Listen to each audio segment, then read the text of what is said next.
사돈댁도 아니고 같은 집에 살던 며느리 휴대폰에 제 이름이 거머리로 저장돼 있었습니다. 제 얼굴 사진까지 붙여서요. 그 순간 저는 숨이 멎는 줄 알았습니다. 가슴이 철렁 내려앉고 억장이 무너진다는 말이 그때 처음 이해가 됐습니다. 그 아이는 저를 어머니라고 부르고 어머니 덕분이에요. 어머니가 최고예요.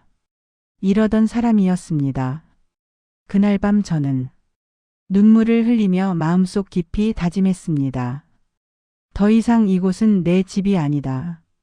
이들도 내 가족이 아니다. 그리고 그 순간부터 진짜 제 삶이 시작됐습니다. 지금부터 제가 두 얼굴을 가진 며느리에게 어떤 일을 당했는지, 그리고 어떻게 당당하게 제 인생을 되찾았는지 믿기 힘든 이야기를 들려드리겠습니다. 이야기 시작 전 구독과 좋아요는 무료입니다. 한번 눌러주시면 저에게 큰 힘이 됩니다. 저는 이순희, 69살입니다. 지금 제가 이 이야기를 하는 곳은 충청남도 부여군 장안면, 제가 새로 시작한 삶의 터전입니다. 하지만 불과 6개월 전까지만 해도 저는 서울 강서구의 한 아파트에서 아들 가족과 함께 살고 있었습니다. 저는 초등학교 교사로 40년을 살았습니다. 아이들이 선생님이라고 부르며 따라오던 그 시절이 제 인생의 전부였습니다. 남편은 2018년에 갑자기 세상을 떠났습니다. 45년 함께 살던 사람이 사라지니 집이 텅 빈 것 같았고 숨 쉬는 것조차 외로웠습니다. 그때 아들이 말했습니다. 엄마 혼자 계시지 말고 우리랑 같이 살자. 준우도 할머니 있으면 좋아할 거야. 며느리 연주도 웃으며 말했습니다. 어머니 저희가 모실게요. 혼자 계시면 걱정돼요. 그래서 저는 전셋집을 정리하고 아들 가족과 살기 시작했습니다. 처음에는 정말 행복했습니다. 손자 준우가 학교에서 돌아오면 제게 달려와 안기고 숙제도 함께하고 저녁 준비도 도와줬습니다. 할머니 받아쓰기 100점. 그 말 한마디에 세상이 다 밝아 보였습니다. 저는 매일 새벽 6시에 일어나 아침을 준비했습니다. 준우가 좋아하는 반찬, 며느리가 다이어트 한다 하면 기름 적은 반찬, 도시락도 정성껏 쌌습니다. 할머니 도시락이 제일 맛있어요. 그 말이면 피로가 다 날아갔습니다. 청소, 빨래, 집안일도 제가 도맡았습니다. 며느리는 직장 다니고 아들도 회사 일 많다 하니 제가 하는 게 당연하다고 생각했습니다. 저는 그때 진심이었습니다. 내가 이 집에서 필요한 사람이라면 그걸로 충분하다고요. 그런데 어느 순간부터 며느리 말투가 달라지기 시작했습니다. 어머니 준우 간식 너무 많이 주세요. 요즘은 그렇게 안 해요. 어머니 빨래는 제가 할게요. 어머니 방식이랑 달라서요.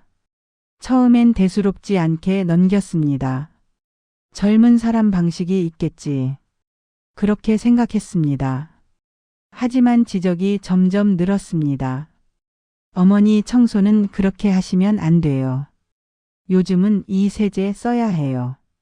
어머니 숙제 봐주실 때 너무 엄격해요. 아이가 스트레스 받아요. 어머니 음식 간이 세요. 우린 담백한 게 좋아요. 저는 점점 이 집에서 작아졌습니다.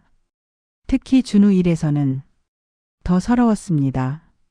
준우가 숙제 도와달라 하면 제가 보려는 순간 연주가 끼어들었습니다. 어머니 준우 숙제는 제가 볼게요. 어머니 방식이랑 학교 방식이 달라서 아이가 헷갈려요.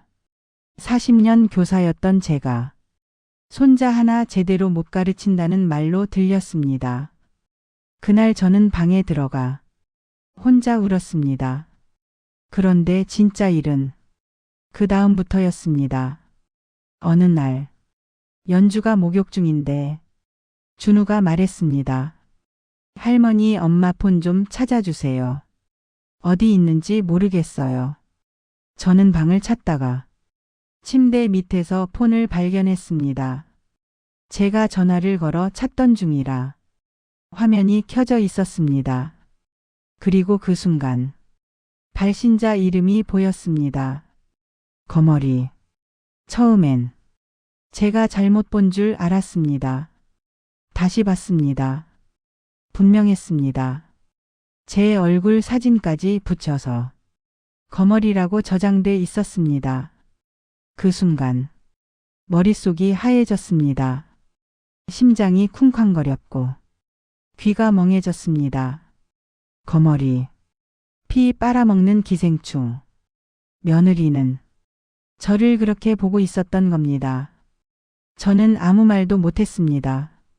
그냥 폰을 준우 손에 쥐어주고 방으로 들어왔습니다. 그날 밤 잠을 한숨도 못 잤습니다. 눈을 감으면 거머리라는 글자가 빨갛게 떠올랐습니다. 그리고 저는 생각했습니다. 언제부터였을까? 언제부터 연주는 나를 이렇게 생각했을까? 며칠 뒤 또 한 번의 충격이 있었습니다. 연주가 소파에 폰을 두고 샤워하러 들어갔습니다. 저는 이러면 안 된다는 걸 알면서도 손이 폰으로 갔습니다. 패턴은 준우가 풀던 걸 봐서 알고 있었습니다. 화면에 카카오톡 알림이 떠 있었습니다. 화연고 찐 모임. 단체방이었습니다. 연주가 친구들에게 이렇게 말하고 있었습니다. 언니들 나 진짜 스트레스 받아 죽겠어. 우리 시어머니 때문에 집에 있으면 숨이 막혀. 거머리처럼 달라붙어. 언제 요양원이나 갈까? 너무 건강해서 100년 후에나 갈 듯. 그 아래 댓글이 달려 있었습니다. 치매 초기 아니야. 그럼 돈 관리 못하게 해야지. 후견인 신청해. 요양원 보내고 재산 정리하자. 그 문장을 보는 순간 제 손이 덜덜 떨렸습니다. 연주는 저를 요양원에 보내고 제 돈을 관리하려고 시나리오까지 짜고 있었습니다.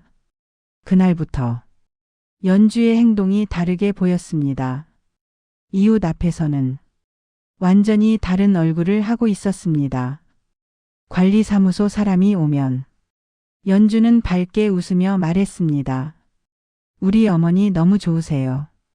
집안일도 도와주시고 준우도 잘 봐주시고 저는 복받은 며느리기예요. 저는 부엌에서 설거지하다 손이 멈췄습니다. 며칠 전엔 친구들에게 거머리라 하던 사람이 밖에서는 효부 흉내를 내고 있었습니다.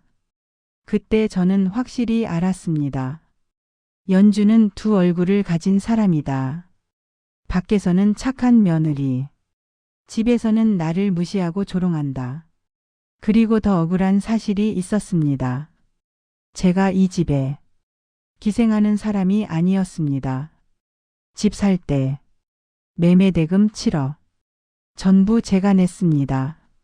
생활비도 제 연금에서 절반 이상 보탰습니다. 그런데 거머리라고요. 누가 누구에게 붙어 있는 건지 그때 처음 똑바로 보였습니다. 저는 결심했습니다. 조용히, 단단하게 내 삶을 되찾자. 먼저 경제 상황을 정리했습니다. 연금은 매달 180만 원, 적금 8천만 원, 남편 보험금 3억, 그리고 집값까지 합치면 혼자 살 충분한 돈이었습니다. 다음은 어디로 갈지였습니다. 저는 문득 고향이 떠올랐습니다.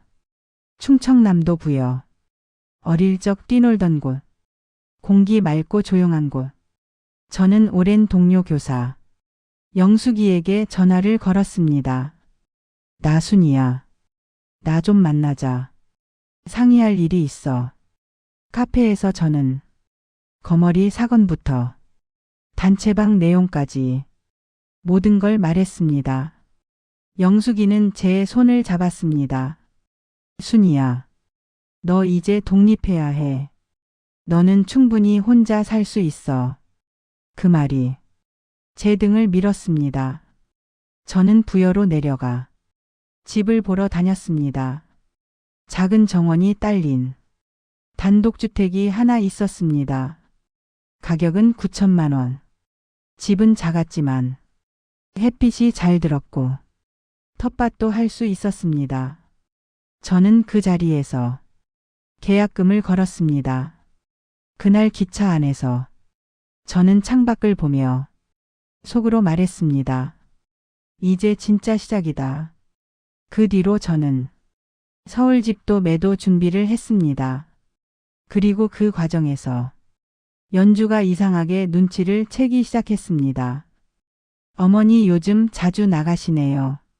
어머니 건강검사 받으셨어요. 그 말이 소름 끼쳤습니다. 며칠 뒤 연주 단체방에는 또 이런 말이 올라왔습니다. 우리 시어머니 요즘 이상해. 은행도 가고 외출도 잦아. 치매 초기 아닐까. 그럼 돈 관리 못하게 해야지. 후견인 신청해.